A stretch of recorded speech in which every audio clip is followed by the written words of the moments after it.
சம்பாதித்து அதன் மூலமாக வீட்டுக்கும் நாட்டுக்கும் தங்களால் இயன்றதை செஞ்சாதான் இந்தியா பொருளாதார வளர்ச்சி மாறும். அதனாலதான் பெண்களுக்கு முதலிலே ட்ரைனிங் கொடுங்கன்னு சொல்றாங்க.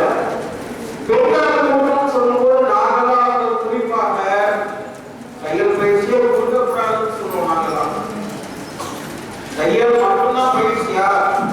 ஒரு பக்கம் ஆணுக்கு பெண் சமம் இல்லையா? அது இல்லையா? அல்பனாசோட ராக்கெட்ல போகலையா? பெப்சிகோல பெண்மணி நிர்வாக அதிகாரியா இல்லையா? நம்மளால பேசி தவிர முடியாத வெளில போய் வேலை போய் சொன்னாங்க வீட்டில் அனுப்ப மாட்டாங்க. அதுதான் எங்களுடைய டிப்ளமோ படித்த மாணவிகள் நிலைமை. முன்னாள் கம்பெனிக்காரங்க இங்க வேலைக்கு தயாராகிறாங்க. ஆனா பெண்கள் வேலைக்கு போறதுக்கு அப்பா அம்மாட்ட கேட்கணும், அப்பா அம்மா கமிஷன் கொடுத்துருக்குது அப்படின்ற நிலைமை இருக்கு. அப்படி இல்லாம உங்களுடைய நிலைமை மாற வேண்டும். அது குறிப்பாக முஸ்லீம் சமுதாயத்தை பொறுத்த வரைக்கும் படிப்புன்றது அவங்க எப்பவுமே ரொம்ப பின்தங்கி இருக்காங்க.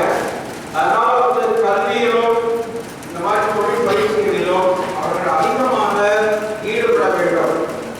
அப்படி ஒரு நல்ல உன்னதமான நோக்கத்துக்காக நம்ம ட்ரஸ்ட் பாடுபட்டு கொண்டிருக்கிறது. அவருடன் நாங்கள் கடந்த 20 ஆண்டு காலமாக தொடர்ச்சியாக உங்களுக்கு பயிற்சி கொடுக்க ஏற்பாடு செய்திருக்கிறோம்.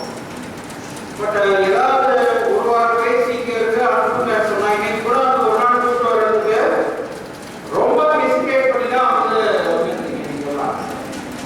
பட் பாலிடெக்னிக் என்னன்றது அட்லீஸ்ட் இன்னைக்காவது பார்த்துருப்பீங்கன்னு நினைக்கிறேன். தொழில் பயிற்சி படிக்க வேண்டும். வெறும் தையல் பயிற்சி படிக்கிறது ஒரு பக்கம் இருக்கட்டும். பாலிடெக்னிக்கா நமக்கு என்ன ஃபெசிலிட்டி இருக்கு, அதை எப்படி நம்ம சேரலாங்க அப்படின்ற ஒரு மோட்டிவேட்டிங் ஃபேக்டரா இருக்கிறதுக்காக இங்கே வரவேற்கப்படுறாங்க. இப்போ டிப்ளமோக்கு வயது வரம்பெல்லாம் கிடையாது. எந்த வயதும் படிக்கலாம். ஆனா 10வது படிச்சிருக்கணும், 10வது பாஸ் பண்ணிருக்கணும். அப்புறம் டிப்ளமோ அப்படிங்கிறது. டிப்ளமோக்கு வயது வரம்பு இல்லைன்றது கூட நிறைய பேருக்கு தெரியாது. ஆகையால்